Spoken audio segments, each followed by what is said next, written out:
Quelque chose? Nous sommes déjà nombreux. Oui.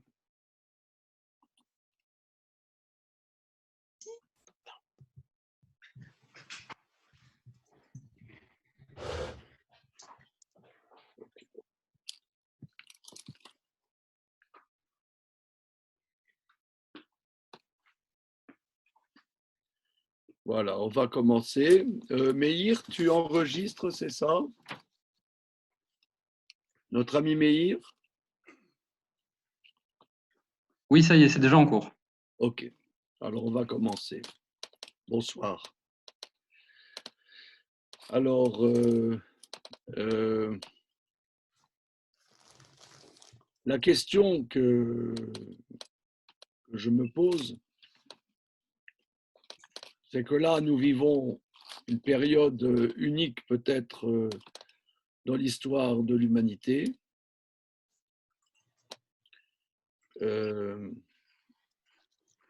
C'est-à-dire une plaie impalpable qui frappe tout le monde.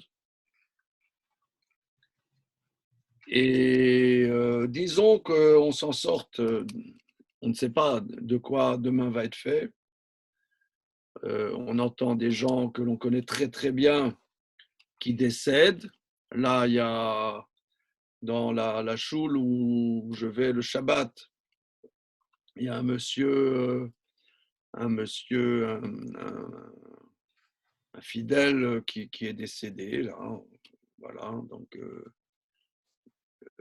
c'est des choses très, très, comment dire, même il faisait vraiment partie de l'âme de la choule qui n'est plus parmi nous.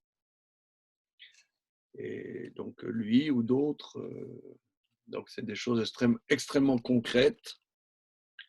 Et personne, me semble-t-il, sur Terre aujourd'hui sait de quoi demain va être fait.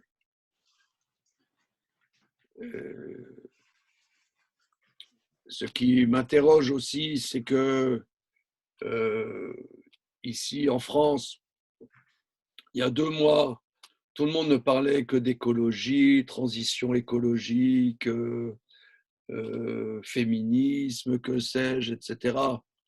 Et tous ces blabla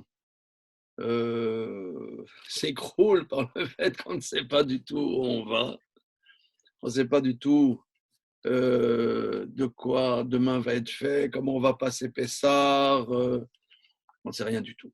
Personne ne sait. Les sommités ne savent pas. Donc c'est quelque chose de très très impressionnant. D'un côté, quelque chose d'assez exaltant, si ce n'était que c'est pour beaucoup de personnes dramatique. Je parle à des amis extrêmement proches. Comment tu vas? Eh bien, des amis très proches qui sont atteints par cette maladie. Et c'est presque majoritaire des gens qui sont atteints, des gens qui ne sont pas atteints. Alors comment survivre? Comment vivre? Alors la question aussi c'est que me semble-t-il qu'il y a quelque chose qui est très important, c'est que les Chachamim nous disent il faut faire tchouva un jour avant de mourir. Là-dessus, la Gemara dit, excusez-moi.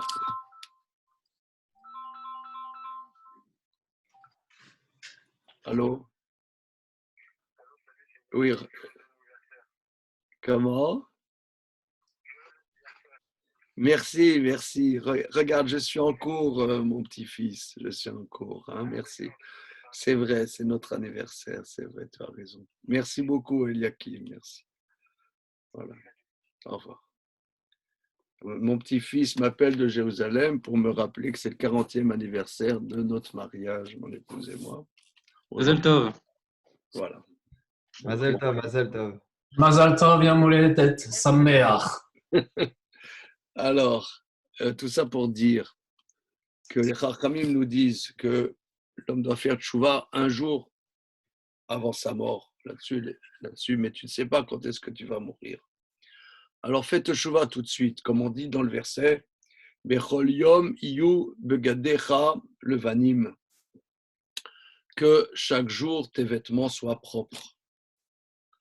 Donc là, c'est une dimension de faire teshuvah.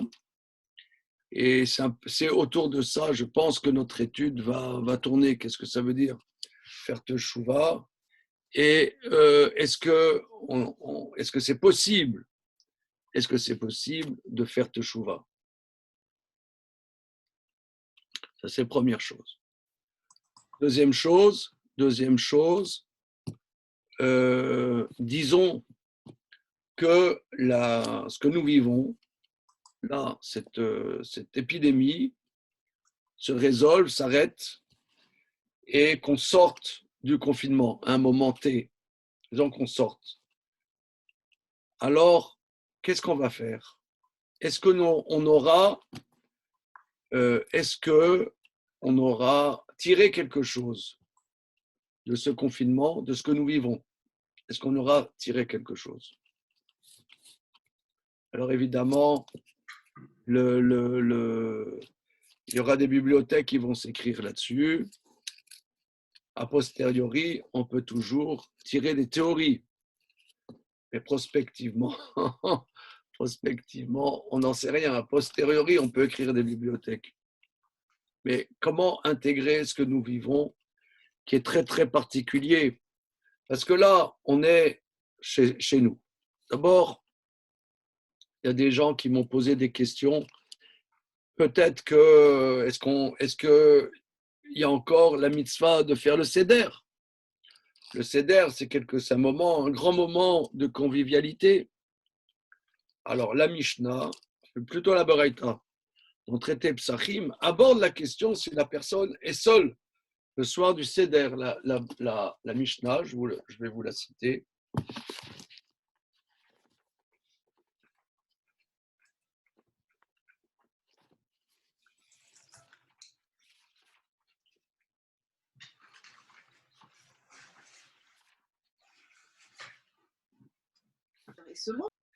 Avkuf Tet Zayin, dans ma Sechet Psachim, la Mishnah dit Tanu Rabanan, Chacham Beno Shoalo. Si son fils est Chacham, son fils se pose la question. Vimeno Chacham, Ishto Shoelato. Et si son fils n'est pas Chacham, ça veut dire qu'il n'a pas l'âge de poser la question. Ishto Shoelato, sa femme lui pose la question Manishtana. Vimlav, et sinon, ça veut dire s'il est seul, Usho Leatzmo Manishtana. Il se pose la question à lui-même, Manishtana, Laila Azeh Mikol Alelot. S'il est seul, se pose la question. Donc ici, on vit la possibilité d'être seul. Alors, c'est sûr que moi, je n'utilise pas ça, mais on m'a dit que beaucoup de gens utilisent des films, le Netflix, que sais-je, pour rentrer à l'extérieur, à l'intérieur. Mais concrètement, soit on est seul,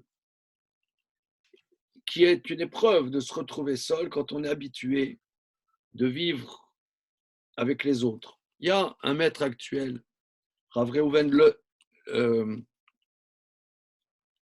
Leurter, a écrit un texte très beau la semaine dernière sur ce sujet, que c'est une possibilité qui nous est donnée de nous retrouver avec nous-mêmes et de nous positionner nous-mêmes avec nous-mêmes. Mais il y a eu aussi une autre épreuve, c'est de se retrouver, si quelqu'un n'est pas seul mais il a une famille, de se retrouver confiné avec sa famille. Alors plusieurs me disent, et je vis aussi, que c'est la possibilité de se retrouver avec son épouse, se retrouver avec ses enfants, et d'essayer de faire qu'on puisse vivre harmonieusement les uns avec les autres. Prendre du temps. Prendre du temps. Maintenant, si les choses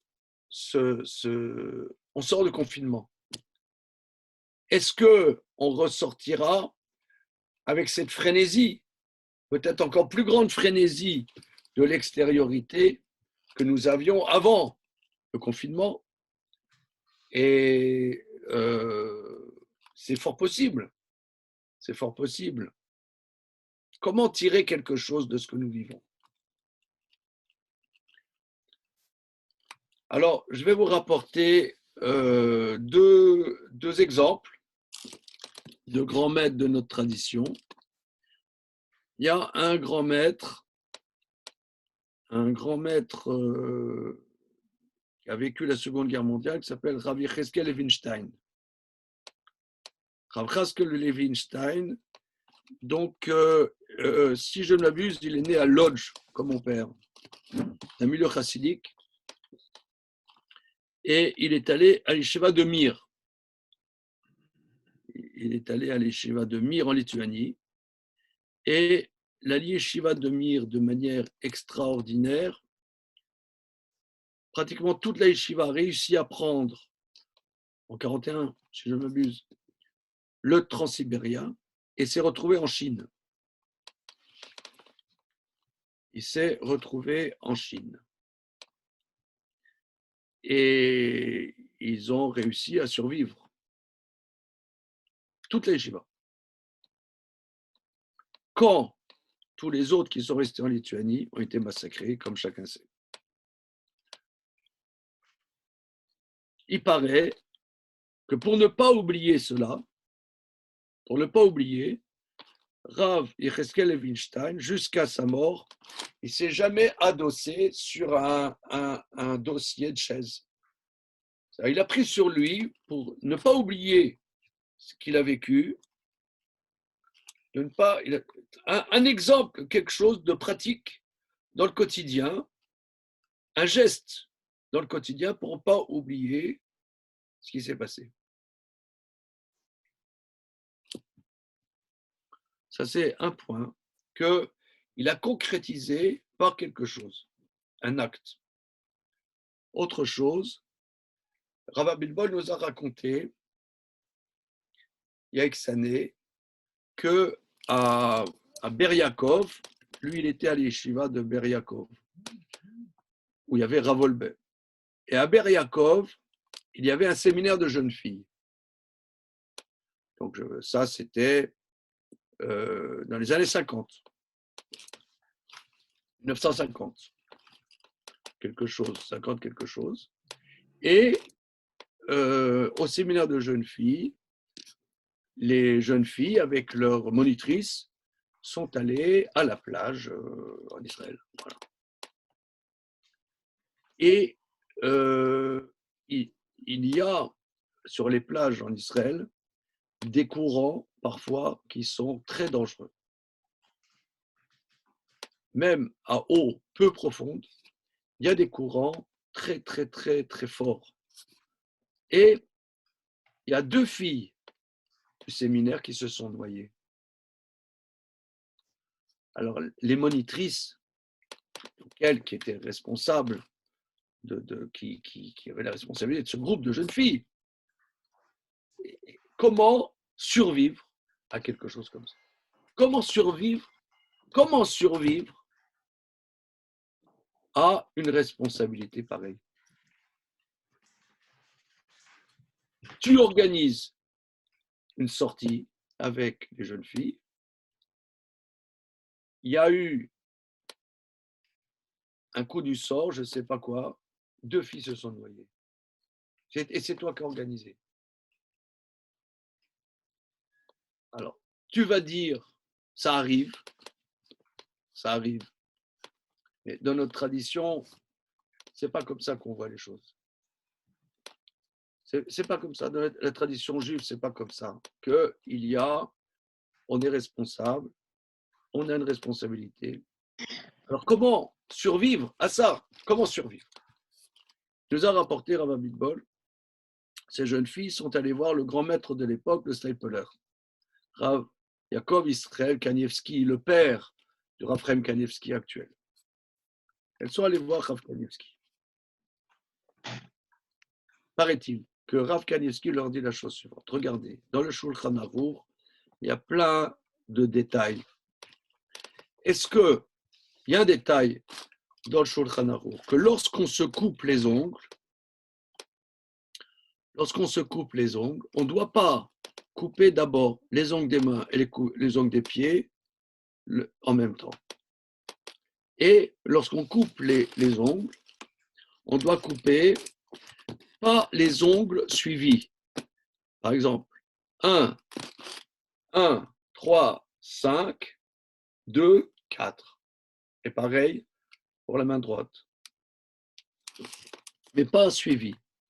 Alors le Stapler leur a dit, est-ce que ce détail de la lacha, vous le faites? Alors, les filles, elles ont dit non. Donc, à partir de maintenant, prenez sur vous de faire cette halakha. Quand vous coupez les ongles, lorsque vous coupez les ongles, eh bien, vous prenez sur vous cette halakha de ne pas couper les ongles, les doigts suivis, mais de manière en sautant et en revenant. Voilà. Et bracha ve'atzlacha. Et que vous ne fassiez pas de soucis.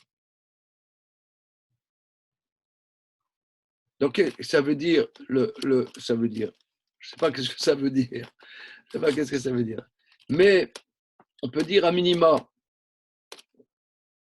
que les choses, chez nous, êtres humains, ça passe par des actes concrets. Ça passe par des actes concrets. Et il faudra réfléchir comment, par un acte concret, concrétiser le souvenir de ce que... Parce qu'un souvenir, c'est fugace. Prenons un exemple.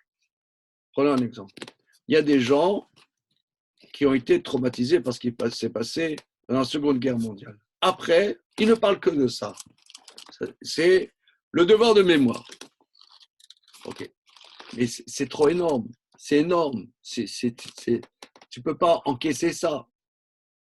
Notre tradition, la tradition juive, ça passe par des actes concrets. Pas besoin d'en faire tout un baratin. Mais nous essaierons de prendre un acte concret pour intégrer ce qui s'est passé.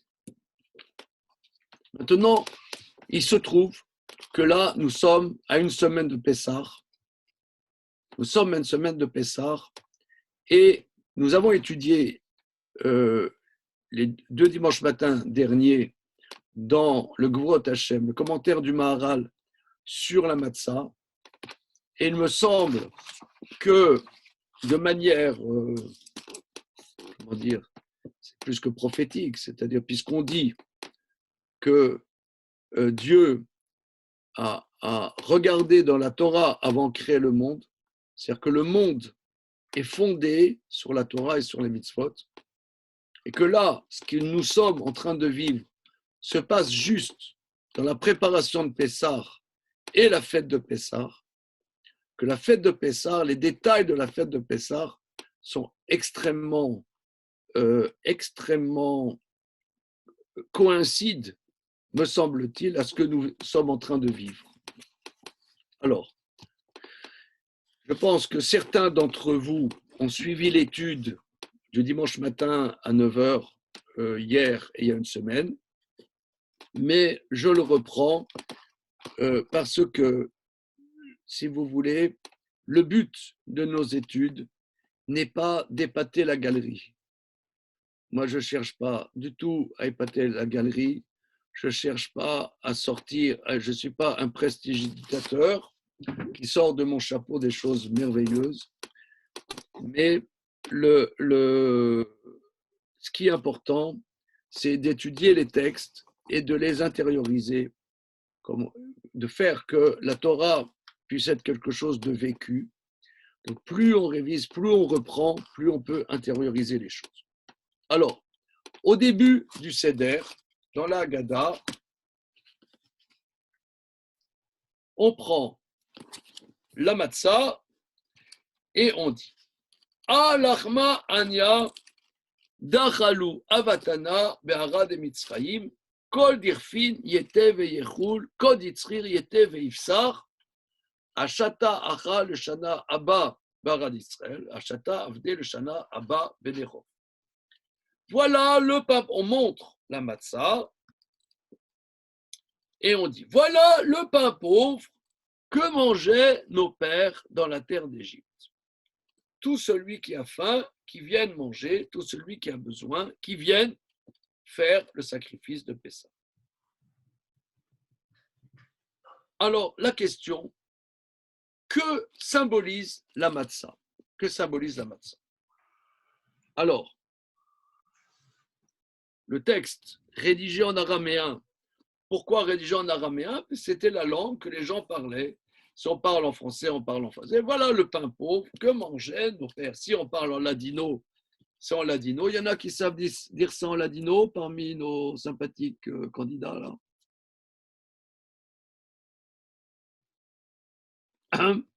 Silence. Mon papa. Comment? Mon papa. Qu'est-ce qu'il a ton papa? Ben lui, il sait lire en ladino quelques prières de la Haggadah. Mais là, c'est pas passé, quoi, je sens là. Non. D'accord, ok. Ok. Donc, en ladino, si on dit en ladino, c'est en ladino, si en arabe, c'est en arabe. Si c'est en yiddish, c'est en yiddish. Donc, voilà le pain pauvre que mangeaient nos pères. Alors, dont Isaac Avrabannel, dans son commentaire Birkat Azevar sur la Haggadah de Pessah, a dit que c'est quoi le pain pauvre que mangeaient nos pères, c'est-à-dire que le sens simple, c'est que les gardes chioum donnaient de l'azim à nos pères qui étaient esclaves, parce qu'ils leur donnaient très peu à manger, ils leur donnaient des choses indigestes pour qu'ils ressentent qu'ils aient toujours quelque chose dans le ventre, et pour se souvenir donc que nous étions esclaves en Égypte, on mange ce pain indigeste que mangeaient nos pères en terre d'Égypte. Donc ça, en vérité, c'est la traduction précise de la phrase. Mais le Maharal de Prague va s'opposer frontalement à cela au chapitre 51. Il va dire que ce n'est pas logique, ce n'est pas du tout logique, et il va dire donc que pour ceux qui ont les photocopies ou qui ont le Gvurot Hashem,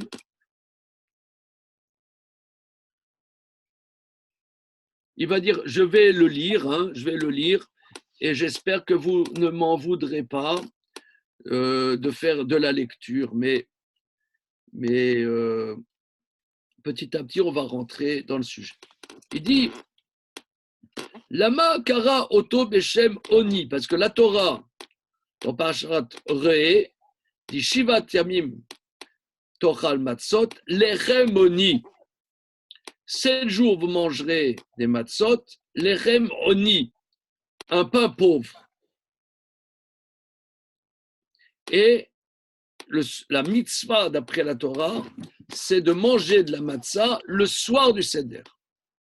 C'est-à-dire que si on veut manger des pommes de terre tout Pessah, on peut manger des pommes de terre. L'obligation de manger la matzah, c'est le premier soir. Hors d'Israël, c'est les 2 premiers soirs. Et pourquoi le premier soir? C'est le soir de la sortie d'Égypte. Alors il dit, le Maharal, pourquoi on appelle pain pauvre? Parce que quel est le lien entre la pauvreté et la richesse de la libération? Le soir de la libération, la Torah nous enjoint de manger un pain pauvre. Quel est le lien? Quel est le lien entre la pauvreté et la richesse de la Omnam? Pirouche Adavar, explication. Kamatsa nikra lechem oni efer matza ashira. La matzah est appelée un pain pauvre, le contraire de la matzah ashira. La matzah ashira, c'est-à-dire à Pessah, on peut manger de la matzah pétrie, par exemple, avec du jus d'orange, pétrie avec du vin, c'est cachère. Les Ashkenazim ont le minhag de ne pas en prendre, mais fondamentalement, c'est cachère. Ça s'appelle la matzah shira. Et donc, il dit, c'est un pain pauvre contre la matzah shira. Chez Kasher Yeshba Shemen ou Dvash, c'est quoi matzah shira? C'est tu mets de l'huile, tu mets du miel, elle est enrichie. Ça enrichit le pain. Vezekiani shelo ela atzmo, velo mamon rakatzmo vegufo. Le pauvre, il n'a que lui-même. Il n'a pas d'argent. Il n'a que son corps. C'est quoi un pauvre? Il a lui. Vamatza gamken, kasher enba rak etsem aïssa. C'est quoi la matzah? C'est la pâte basique. C'est quoi la base de la pâte? Maïm va kemar. C'est de l'eau, de la farine. Point. On ne rajoute pas de levain. C'est le basique. Atzmut haetza, c'est l'essence de la pâte. Ou basé avec les rémonies, c'est un pain pauvre. Vimyeshbo seor, au chametz. Alors, si tu rajoutes du levain, ou bien le chametz. C'est quoi le chametz? Le chametz, tu laisses lever. Tu rajoutes à la base de la pâte le facteur temps. Donc, le facteur temps va lever et par ce facteur temps, ça va enrichir par le facteur temps. Zéou yoter ashir min matzah ashira. C'est encore plus que la matzah ashira. Que matzah ashira, il y a un liquide, c'est la richesse.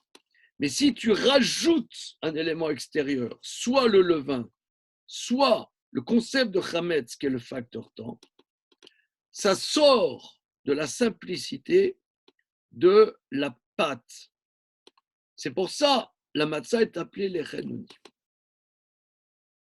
Maintenant, tu vas me poser la question, dit le Maharal.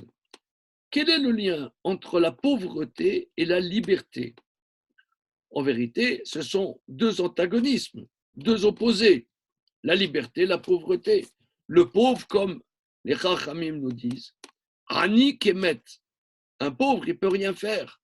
Il n'a pas de quoi s'acheter un allé-melin.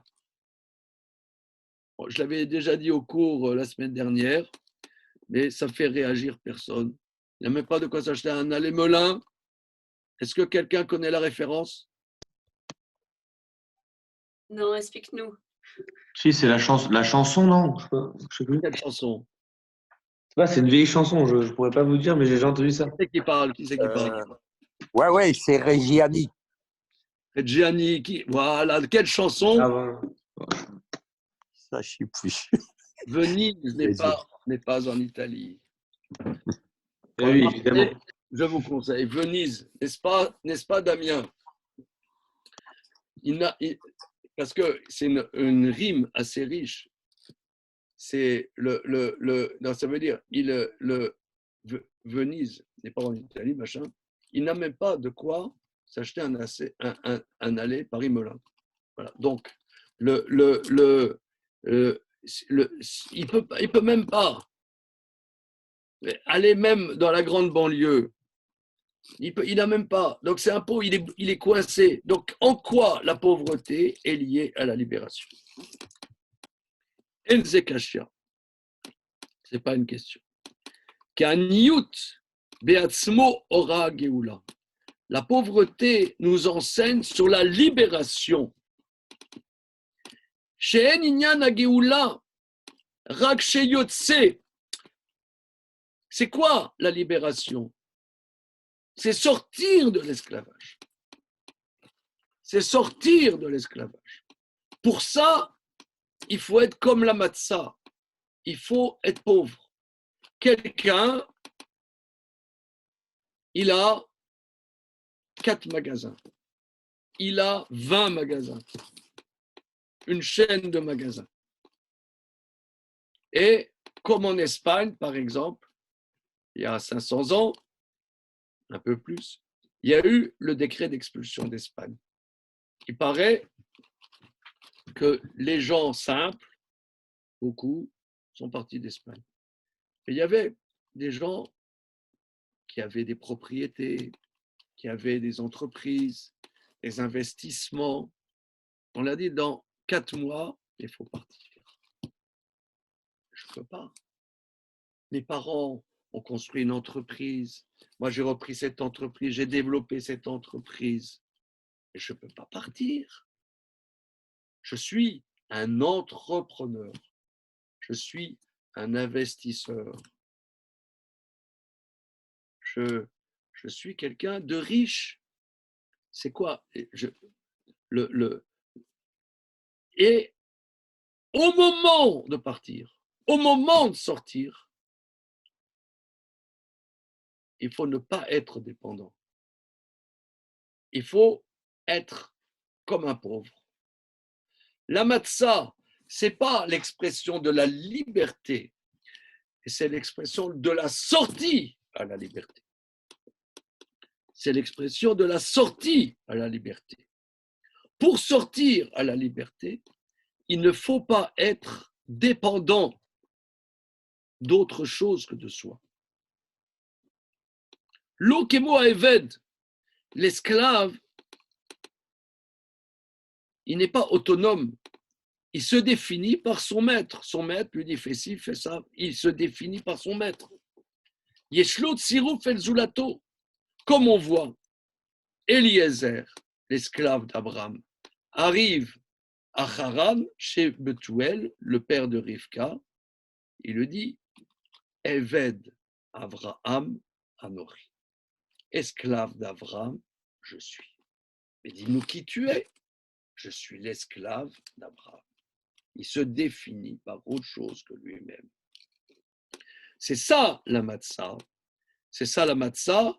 La matzah n'est pas l'expression de la liberté, parce que être pauvre n'est pas du tout un but dans la vie. Mais la Torah, à Pessah, nous éduque en enlevant le chametz, en bannissant de notre existence le chametz. Dans l'étude talmudique que nous faisons le dimanche matin et le mercredi soir, nous étudions là, en préparation de Pessah, Bitul Chametz. D'après la plupart des commentateurs, l'annulation du Chametz, c'est se déconnecter complètement du Chametz. Bitul Chametz, je me déconnecte du Chametz. J'enlève le Chametz de mon domaine. Je ne veux plus du Chametz. Le Chametz, il va le définir encore plus dans la suite. Donc, qu'est-ce que c'est la Géoula, la libération? C'est sortir de la dépendance, d'être défini par des choses qui s'associent à nous. Par exemple, quelqu'un, il a un compte en banque, il se définit par son compte en banque. Il se définit, j'ai un appartement à Miami, j'ai un appartement à Cannes, j'ai un appartement à Deauville, ça me définit, j'ai une belle voiture, ça me définit, j'ai un beau costume, ça me définit. Alors tout ça, c'est bien en vitesse de croisière, mais il y a des moments, il faut se définir par soi-même. Si je n'arrive pas à me définir par moi-même, je ne peux pas. Je reste dépendant, je reste esclave. Ça, c'est la première dimension. Ensuite, le Maharal va développer. Ve'od teda, sache de plus. Amatsa shilechem oni shayach ala geoula. Il faut aussi que tu saches combien la matzah, qui est le pain pauvre, est lié à la libération. Ki ani shelo davar, ze inyan pshitut, kasher uomed beatzmo. Donc la première dimension, c'est le fait de se définir par autre chose que soi-même. Ensuite, le Maharal va rajouter une notion supplémentaire. Le pauvre qui n'a rien, c'est la dimension de la simplicité. Il se tient par lui-même.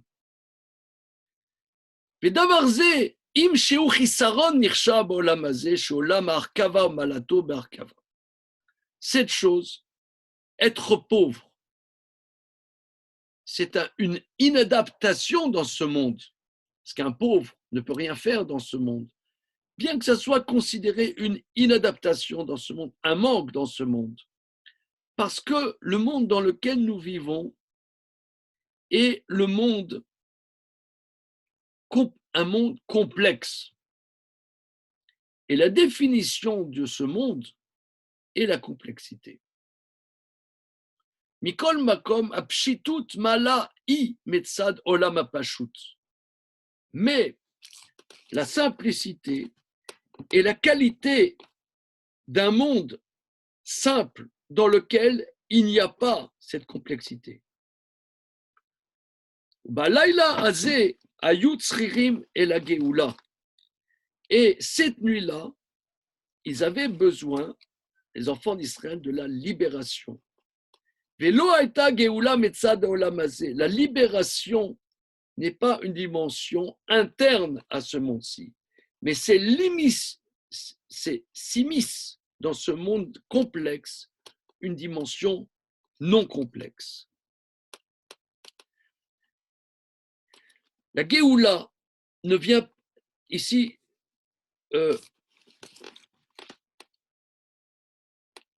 ici le Maharal va développer quelque chose que mon ami Avram Lamberger a mis en allusion jeudi soir. Il y avait eu une petite fête en vidéoconférence pour la bar mitzvah de notre fils Neria. On a fait une bar mitzvah en vidéoconférence. Et mon ami Avram Lamberger a rapporté le Maharal dans Netzar Israël, 30e chapitre.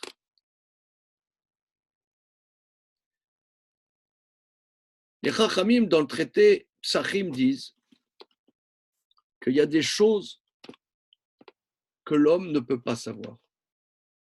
Il y a des choses qu'on ne peut pas savoir. Et c'est lié à notre réalité dont on parle. On ne sait pas comment l'empire d'Ésaü, c'est-à-dire la civilisation occidentale, va sombrer. On ne sait pas comment elle va sombrer. À un moment, on sait qu'elle va sombrer, mais on ne sait pas comment. Et on ne sait pas non plus comment la royauté du roi David va émerger.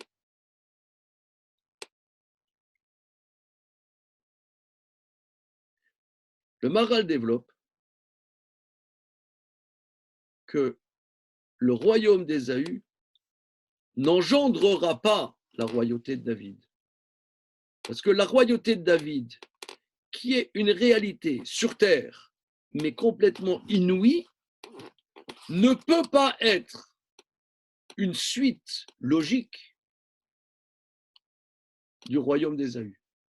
Le royaume d'Ésaü trouvera toujours des moyens de retomber sur ses pieds et on ne sait pas comment il va s'effondrer. Parce que le royaume de David est quelque chose, n'est pas la suite logique. C'est ce que dit le Maharal ici. Le Maharal de Prague ici reprend cette même thématique. On est dans un monde complexe. La libération s'immisce une réalité complètement différente qui est une dimension simple, une simplicité. La simplicité n'est pas adaptée à ce monde. Mais il y a un moment d'une inadaptation à ce monde qui est l'émission de la Géoula. À ce moment-là, il y a une dimension de pauvreté. Parce qu'on est dans un monde mourcave. Regardez, il faut essayer de décrypter. Je pense qu'on ressent ça, on vit ça. Aujourd'hui, on vit une baffe incroyable. Quand il y a des guerres, c'est des guerres, il y a eu au siècle dernier des guerres mondiales. Les guerres mondiales, ce sont des baffes incroyables.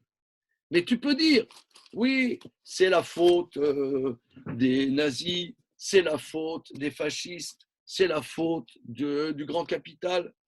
Mais là, aujourd'hui, c'est la faute à quoi? C'est la faute à quoi? C'est la faute à quoi? Qu'on n'a pas mis les bouteilles en plastique dans les containers jaunes. C'est la faute à quoi? C'est quelque chose qui nous dépasse. Or, si on écoute les médias, je ne parle pas des médias juifs, je parle des médias généraux. Je ne parle pas non plus des médias islamistes. Peut-être que parmi vous, il y en a qui écoutent les médias islamistes. Je parle des médias occidentaux. Combien la France va importer de masques sanitaires? Combien il faut se laver les mains? Tout ça, c'est tout à fait légitime et il faut le faire. Mais on peut peut-être s'interroger sur ce qui se passe. On peut peut-être s'interroger, mais interrogeons-nous sur ce qui se passe. Profitons de cette déstabilisation pour s'interroger, pour se poser des questions.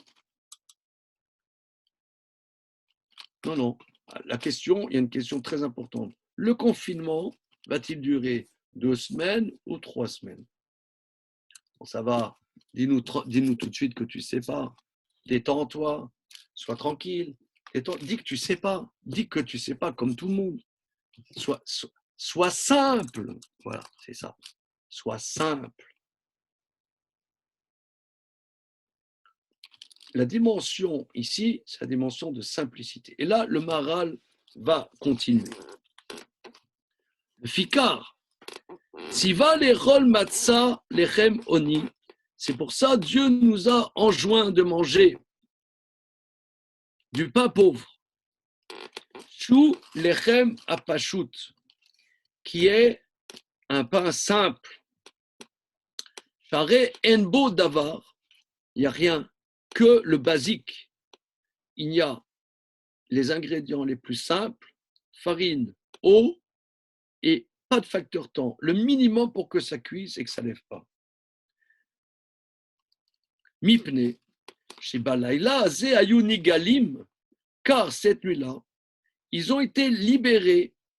Bemadrega à Eliona, ils sont arrivés à un niveau supérieur du monde de la complexité. C'est pour ça que Dieu nous a enjoint de manger un pain qui représente cette simplicité. Et là, c'est le cœur de ce que je veux voir avec vous. Et quand nous l'avons vu hier matin, j'étais très bouleversé et c'est ce point que je veux voir. Le Maharal aurait pu s'arrêter là, mais pour nous faire comprendre la chose, il rajoute la chose suivante. Dimayonze, Kohen Gadol, ça ressemble à quoi? Au grand prêtre, toute l'année, il fait le service avec des vêtements en or. Le Kohen Gadol, un Kohen simple, a 4 vêtements en lin blanc, plutôt en lin écru. Bien. Le grand prêtre a 8 vêtements extrêmement complexes. La complexité même.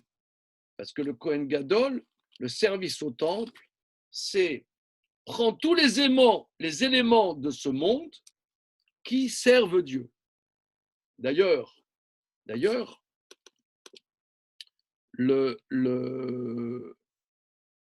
dans la Kétoret,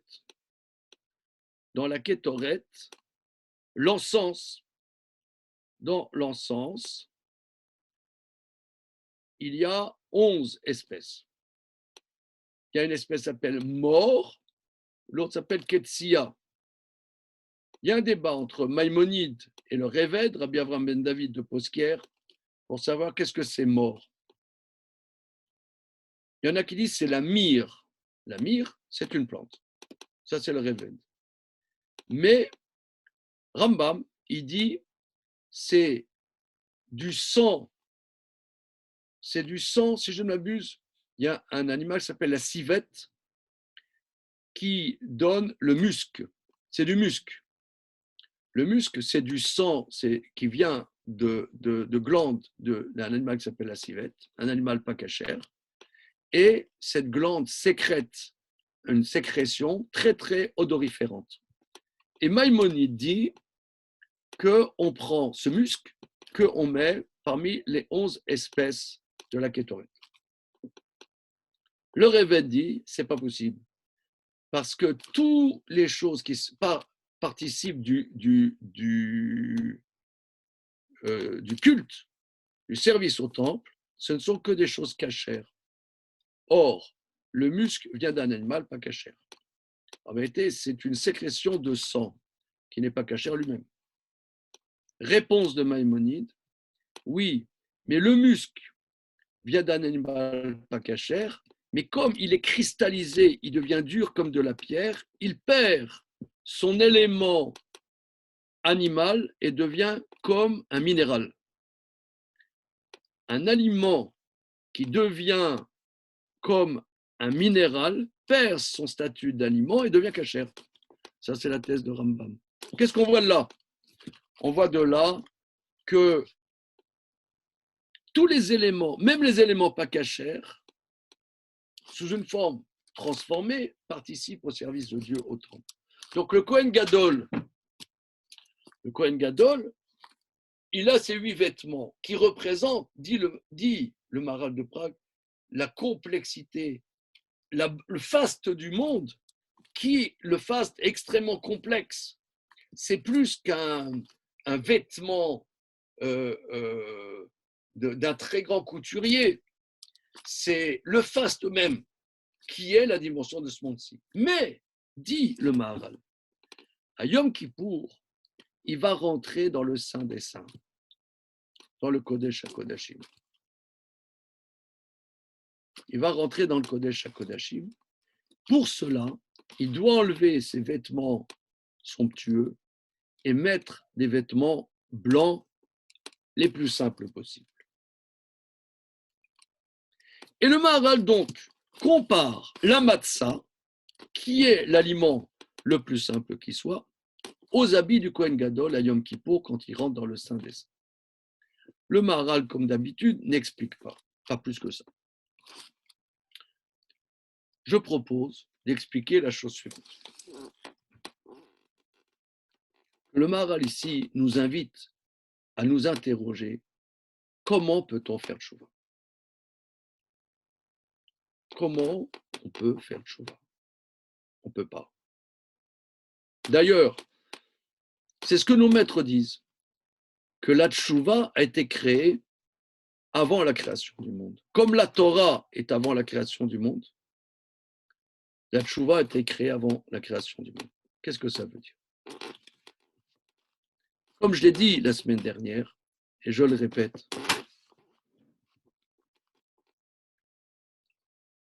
pourquoi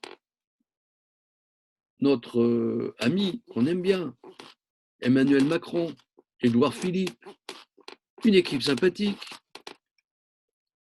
pourquoi le seul langage qu'on entend, peut-être ça va changer, hein, le seul langage qu'on entend, c'est, regardez, on prend nos responsabilités. Et c'est vrai, ils prennent leurs responsabilités.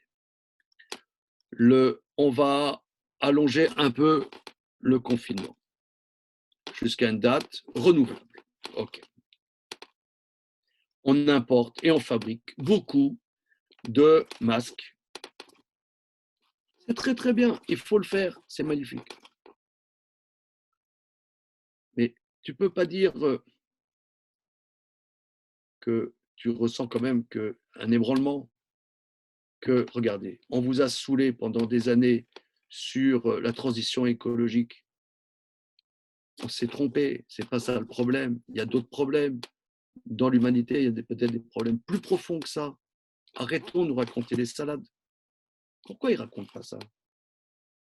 Pourquoi? Peut-être qu'il y a des choses qui nous dépassent.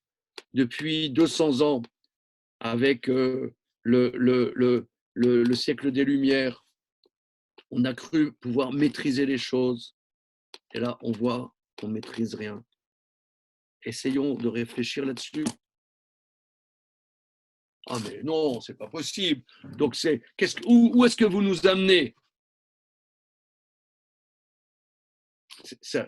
On ne peut pas. C'est comme quelqu'un. C'est comme quelqu'un. Par exemple, moi, en tant qu'homme de gauche, je me dois de. D'accord?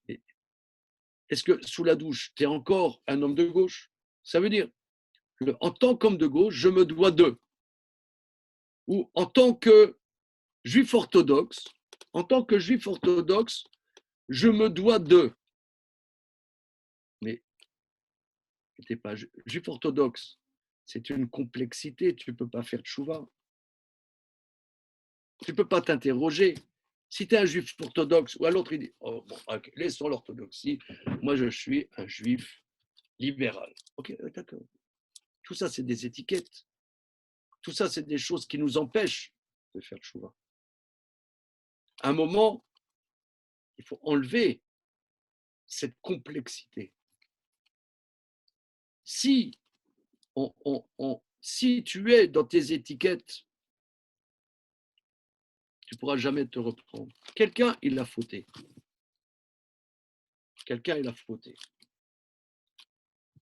Il a fauté, par exemple, quelqu'un, il a mangé pas cachère pendant des années.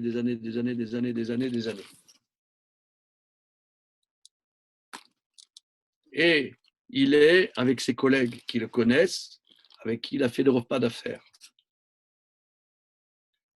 Bouger quelque chose dans ma vie, quelque part, c'est remettre en question son insertion jusqu'à maintenant. Mais je peux pas, parce que ce serait ébranler ce que j'ai fait. Donc ça voudrait dire que je suis dépendant de ce que j'ai fait. Je ne peux pas faire tchouva. On ne peut pas faire tchouva. C'est pour ça, le Maharal nous dit, le Kohen Gadol, à Yom Kippour, il enlève ses habits d'or. Il enlève ses habits d'or. Pour rentrer dans le Kodesh HaKodashim, il doit, à l'intérieur de ce monde-ci, insérer une dimension, qui est la dimension, qu'est-ce qu'il y a dans le Kodesh HaKodashim? C'est la dimension de la Torah, le Aaron HaKodesh, qui est dans ce monde-ci, mais qui n'est pas une dimension de ce monde-ci, qui est cette dimension où il enlève cette complexité.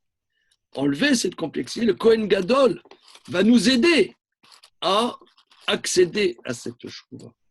Le Kohen Gadol, lui, en rentrant, il nous aide, tout le Ham Israël et peut-être même toute l'humanité, par ricochet, à accéder à une possibilité de faire teshuvah. Une fraîcheur, une simplicité qui peut nous faire teshuvah. Et ça, dit le Maharal, c'est ça la matzah. La matzah que nous allons manger, ce pain pauvre, ce pain simple, c'est que nous vivons en vérité. Là, regardez, c'est invraisemblable. Les banques on veut faire la moindre transaction, machin. Les banques, moi je vais au guichet de la banque, c'est fermé. C'est invraisemblable. Les moindres choses complexes aujourd'hui sont dans cette simplicité. Il y a ici une capacité qui nous est donnée, d'accéder à une autre réalité, qu'accéder, de nous rendre disponibles à une autre réalité. Donc c'est ça ce que je voulais voir. Je voulais voir avec vous ce point, que cette matzah, en vérité, là, on est dans le monde est construit sur la Torah. Comme dit le Midrash au début du Midrash Rabbah, dans Bereshit Rabbah, Akadosh Baruch Hu a regardé la Torah et a créé le monde. Et le monde, la réalité que nous vivons, cette réalité que nous vivons, a en écho les mitzvot que nous vivons actuellement. Les mitzvot que nous vivons actuellement, c'est rechercher le chametz, détruire le chametz. Et d'ailleurs, cette unité entre le chametz et la teshuva, je vais vous lire comment Maïmonide parle de bitul chametz. Il parle de bitul chametz exactement comme il parle de la teshuva. Je vais vous rapporter Maïmonide que j'ai ici.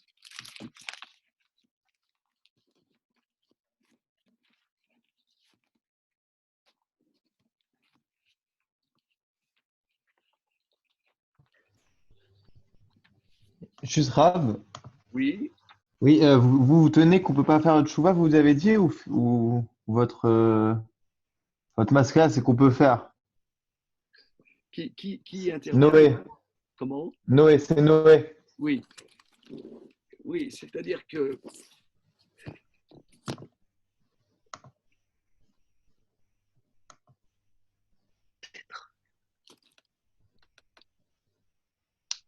la teshuva et introduire dans notre existence une autre dimension.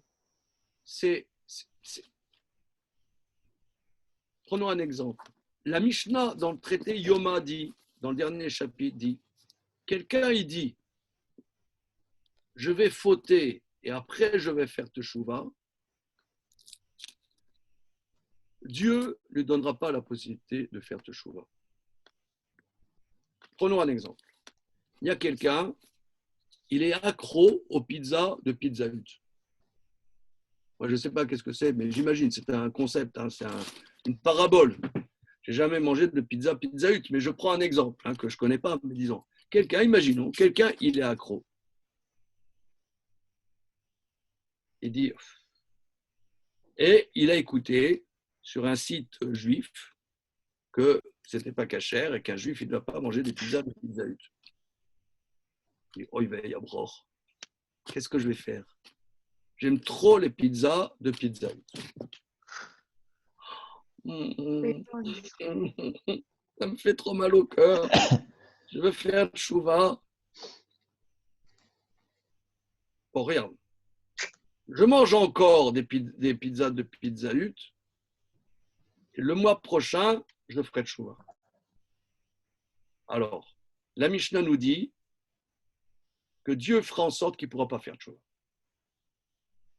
Chouva dans le sens regretter ou ne plus refaire l'action?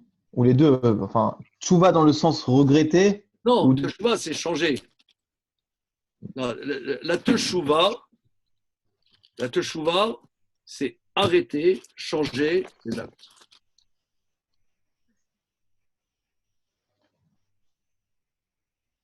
Il ne pourra pas changer. Il ne pourra pas changer. Dieu l'empêchera de changer. Pourquoi?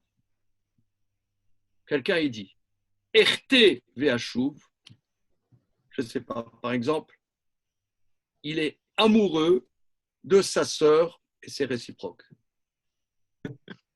D'accord? C'est mi-chemin.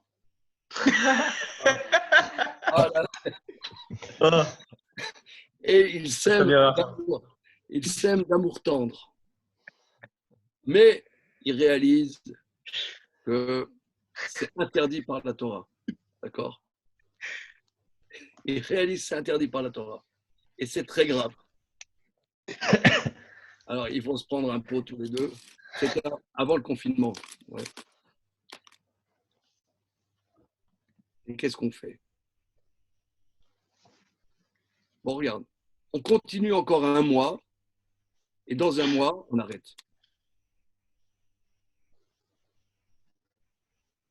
La Mishnah dit, dans un mois, il ne pourra pas arrêter. Mince. Dans un mois, il ne pourra pas arrêter. Pourquoi? Parce que la teshuva n'est pas dans un cursus. C'est une émission d'une autre réalité à l'intérieur de notre réalité. C'est une rupture. C'est pas, je ne peux pas, comme on dit, faire un plan. Voilà, il y a un plan. Il y a un plan quinquennal. Ouais, dans 5 ans, je fais tchouva. La tchouva, ce n'est pas dans un plan. Les plans, c'est la complexité du monde. Je ne peux pas programmer la tchouva. La tchouva n'est pas programmable. Mais Abba Tchouva, ça se fait sur plusieurs années. Quelqu'un qui il arrête pas de pas manger cachère du jour au lendemain. Mais la arrête rupture, il l'a comme, fait déjà avant. Je ne sais pas qu'est-ce que c'est un bal tchouva. Je ne sais pas. Moi non plus, je sais pas exactement ce que c'est. On va dire quelqu'un qui décide, voilà, il dit je mange cachère maintenant. Regarde, je ne veux pas faire la bégole. Moi, j'ai arrêté de manger pas cachère et de ne pas faire Shabbat du jour au lendemain. Ce n'est pas une preuve, mais j'ai fait ça perso. Hein, je peux vous le témoigner. Il y en a qui font ça sur plusieurs années et au final ça marche. Mais je ne sais pas qu'est-ce que c'est bal tchouva. Je ne sais pas. Non mais oublions le terme. Je suis Le bal d'accord. tchouva, c'est de la sociologie. D'accord. J'entends que le terme il est galvaudé maintenant. Alors on va dire quelqu'un qui dit juste je prends sur moi de faire Shabbat. Mais je sais que ça va pas se faire tout de suite. Non, ouais. S'il vous plaît. Oui. Oui. Euh, C'est qui parle là? Parce que j'ai. Eric Elkaïm. Oui, monsieur Eric lui-même. Donc, je peux citer ma situation, si je puis dire, puisque j'ai fait Teshuvah il y a à peu près 2 ans à Shavuot prochain. Comment? J'ai pas entendu. J'ai fait Teshuvah, ça va faire 2 ans à Shavuot prochain. Oui. Voilà.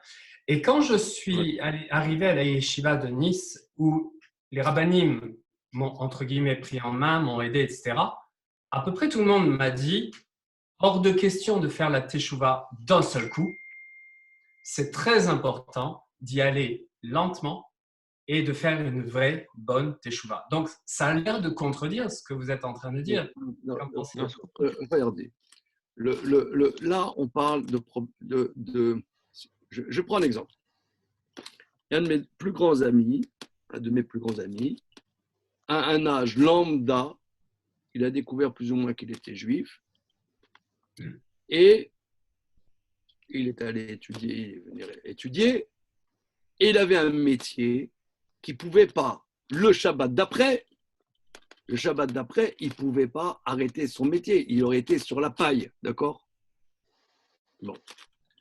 Je ne parle pas de ça. Ça, c'est des choses, justement, regardez, c'est important, c'est complexe. C'est complexe. On est dans un monde de complexité.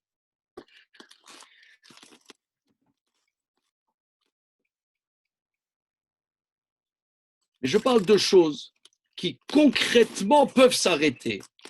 Le travail, il y a des choses, ça ne peut pas s'arrêter du jour au lendemain.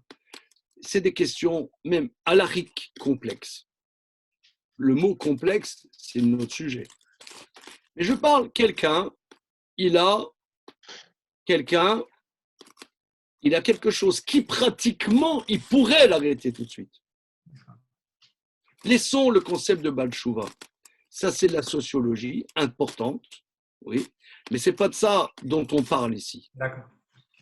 On parle, quelqu'un, il est pieux, il a toujours été pieux, toujours fait Shabbat, toujours mangé kasher, mais il couche avec la femme de son copain.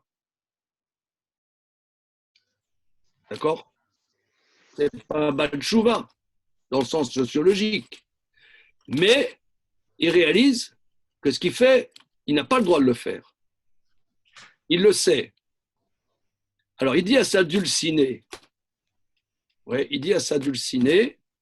regarde ma chérie, qu'est-ce qu'on va faire? Je sais que ce qu'on fait, c'est interdit. Bon, on se donne encore un mois et dans un mois, on arrête. Ça, les sages disent, il ne peut pas faire chaud.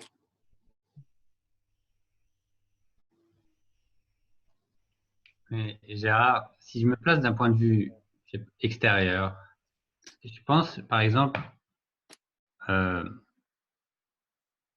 sais pas, un chrétien, il pourrait dire, votre loi, c'est tellement complexe, votre loi. C'est tellement difficile, tellement de subtilité, tellement, on n'y comprend rien. Suis ton cœur, vas-y. C'est ça la réponse. Vas-y, suis ton cœur, suis ton intuition. Oublie cette loi qui a une telle complexité. Comment tu veux t'en sortir avec ça? Oui, quel est le lien avec la choucroute? Ben, c'est juste que vous dites manger cachère, faire Shabbat, c'est une grande complexité. Oui, regarde, oui. C'est des exemples. C'est bien, notre dialogue est très important parce que il faut décrypter et voir concrètement de quoi on parle.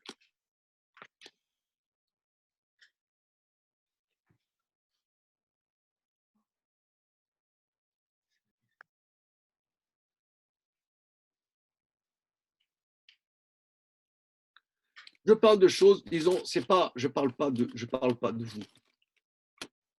On va essayer de continuer le Maharal. Je vais lire simplement le Rambam et on va continuer le Maharal. Je pense que on va mieux comprendre dans la suite.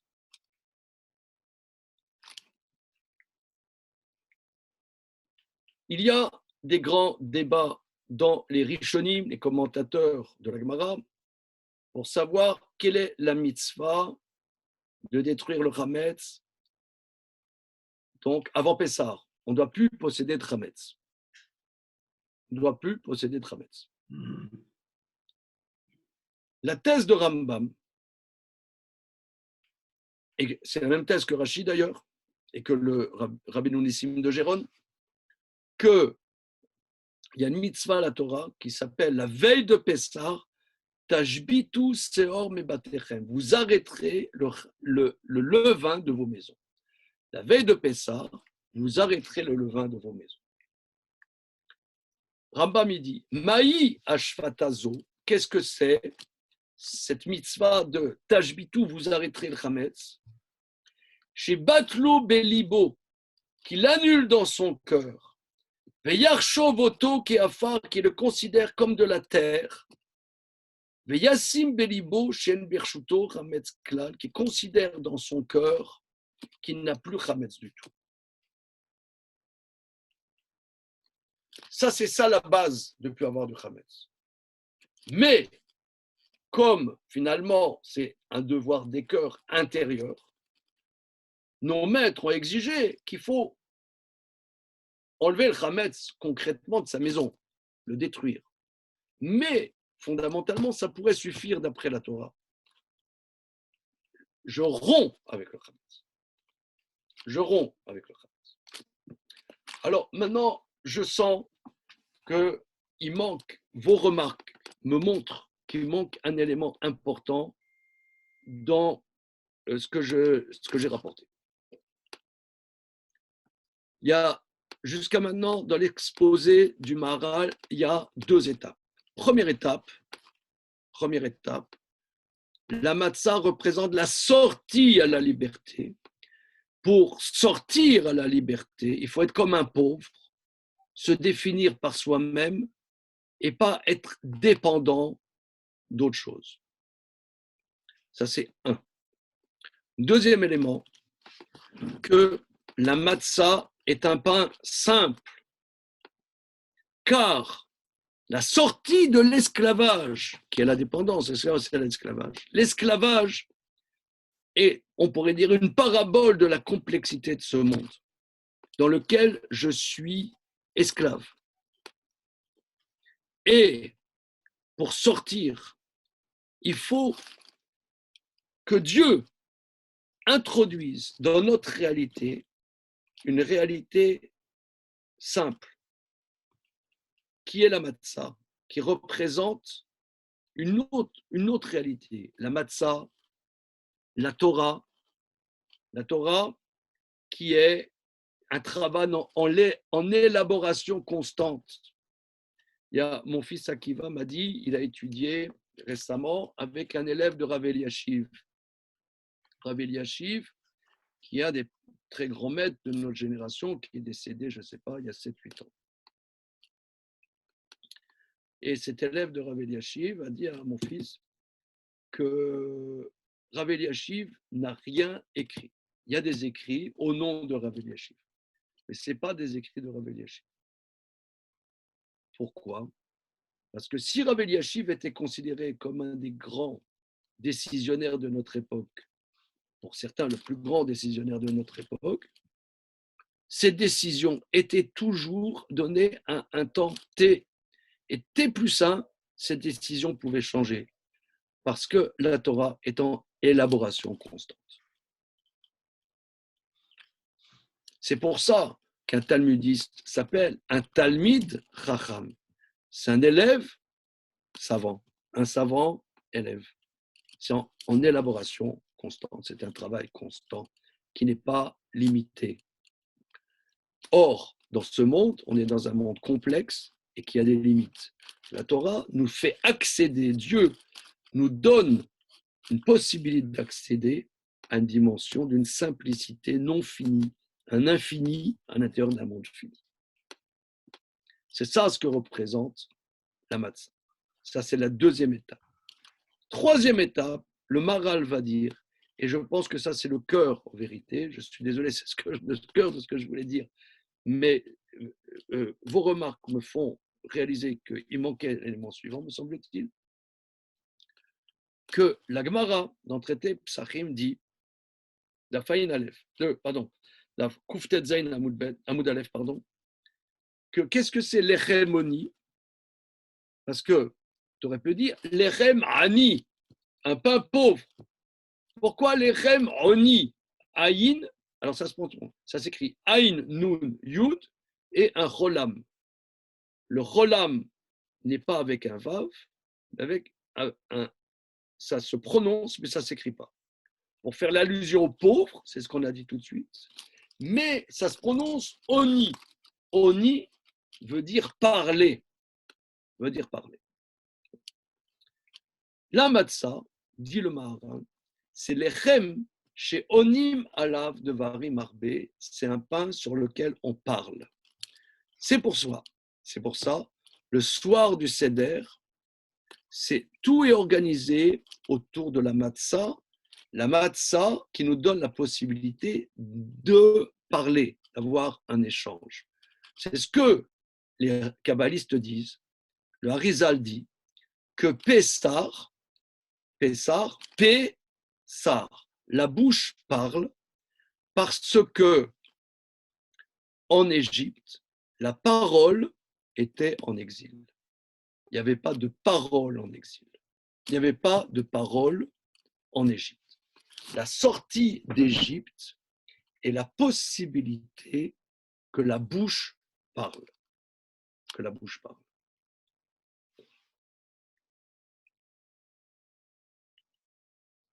Et il me semble, et je pense que ça c'est le cœur de la chose, que lorsqu'on parle, par exemple, moi je vais parler parce que je défends un judaïsme orthodoxe. Donc, je défends un judaïsme orthodoxe. Ou bien il y en a un qui défend un judaïsme, par exemple, comme on dit, national religieux, Dati Leumi, ou bien quelqu'un, il va être Lubavitch, donc il a un langage Lubavitch, ou bien quelqu'un, il est, je ne sais pas, d'autres tendances, il est chassid, oui, pas Lubavitch, mais il est chassid, il est satmar. Ça, me semble-t-il, quelque part, c'est un drame. Parce que ça ne s'appelle pas une parole. C'est moi, je vais défendre. Finalement, quel va être le but de mon exposé avec vous? Vous inciter à étudier la Torah, bien évidemment. Avant même de commencer, vous le saviez déjà. Donc rien ne va s'exprimer. Rien ne va se dire. Puisqu'on sait déjà avant, une parole, c'est quelque chose qui n'existait pas avant que je le dise. C'est quelque chose qui se crée. C'est un échange. Mais pour ça, il ne faut pas défendre quelque chose. Il faut être comme la matzah. Il faut être pachout. Il faut être pachout.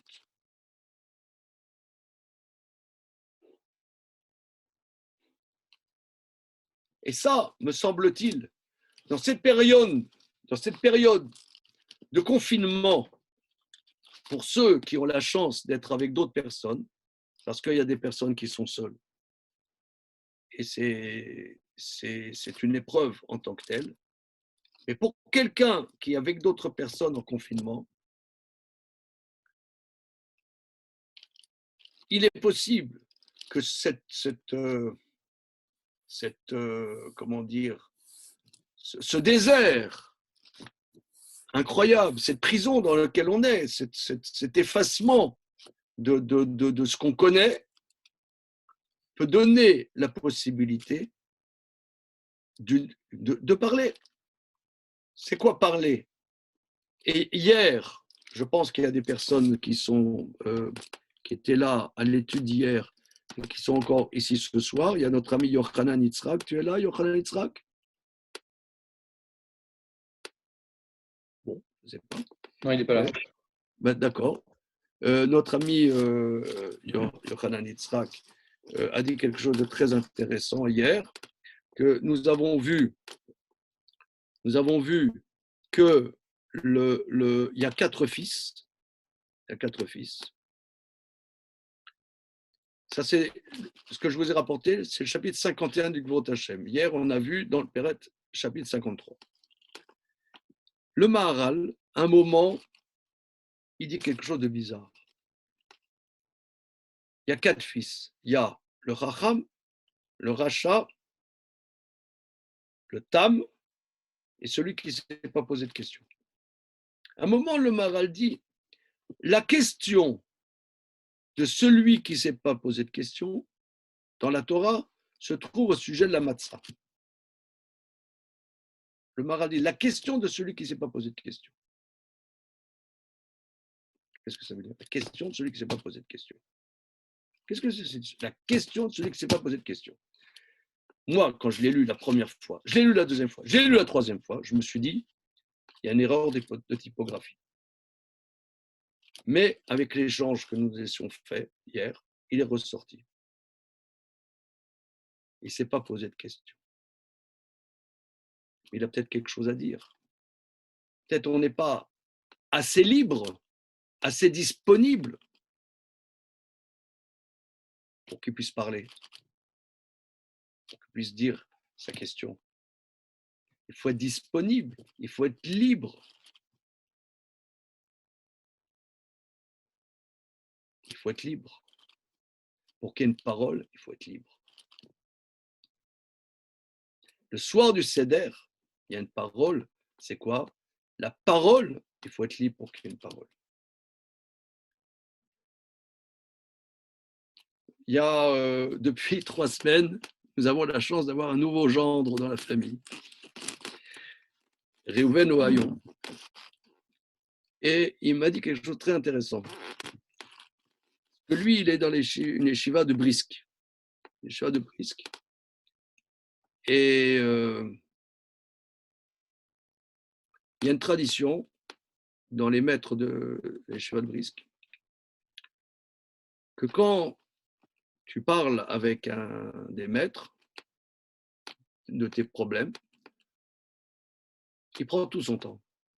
Ça peut prendre 1 heure, ça peut prendre 2 heures, 3 heures, 4 heures, 5 heures. Et je peux témoigner que perso, lorsque j'étais jeune homme, je suis allé plusieurs fois voir un maître de cette famille, Soloveitchik, à Zurich, Rav Moshe Soloveitchik. Je suis allé le voir la première fois, j'avais 19 ans. Je suis allé le voir d'autres fois. Et jamais il disait, voilà, ça y est, la conversation s'arrête. Ça pouvait prendre des heures. Réhouven Ohayon, notre nouveau gendre, là, il m'a expliqué, il a entendu pourquoi. Parce que quand on parle, des fois, quand on bavarde, au début, on parle de choses et d'autres. Et des fois, c'est à la fin qu'on dit ce qu'on a à dire. Et si tu ne prends pas ton temps, la disponibilité, le principal de ce qu'on a à dire ne sera jamais dit.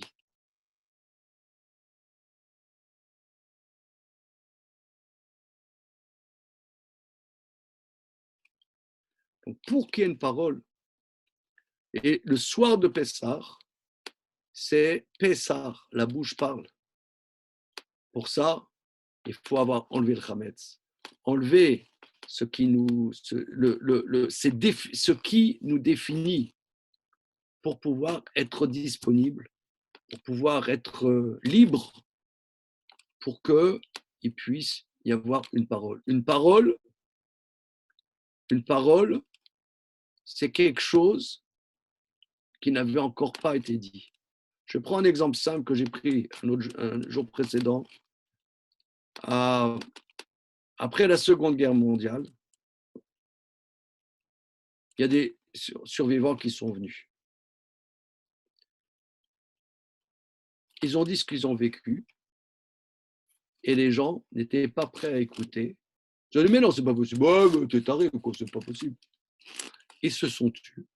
C'est seulement 60 ans après que beaucoup ont commencé à parler.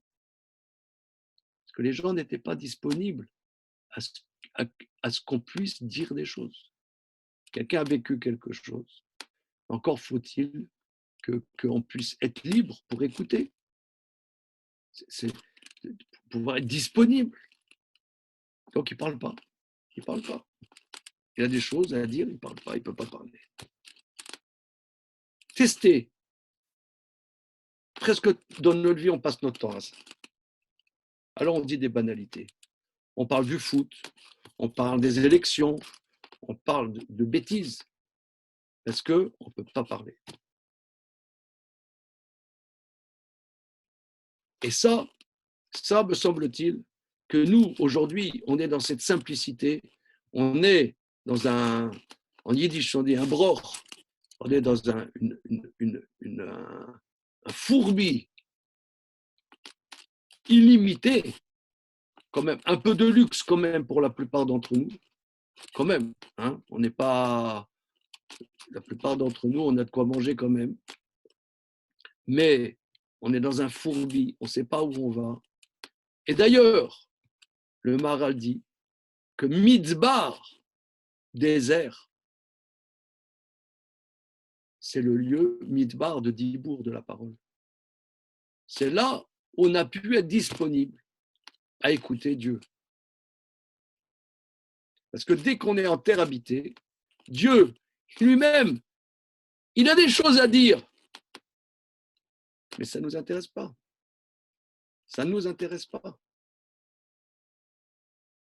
Ça, en vérité, tout ce qu'on a dit là, c'est des éléments sur la fête de Pessah. Et c'est impressionnant que la fête que nous vivons, en vérité, nous donne des clés pour vivre et intégrer ce que nous sommes en train de vivre de fête physiquement aujourd'hui.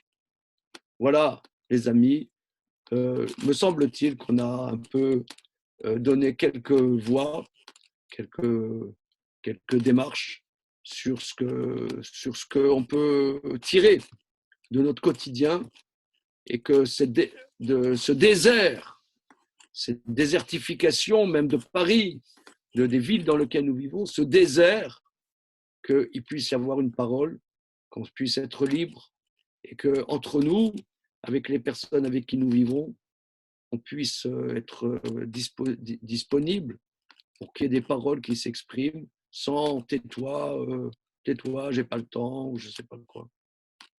Voilà, mes amis. Amen. Voilà. Bien. Merci, Rav. Ok.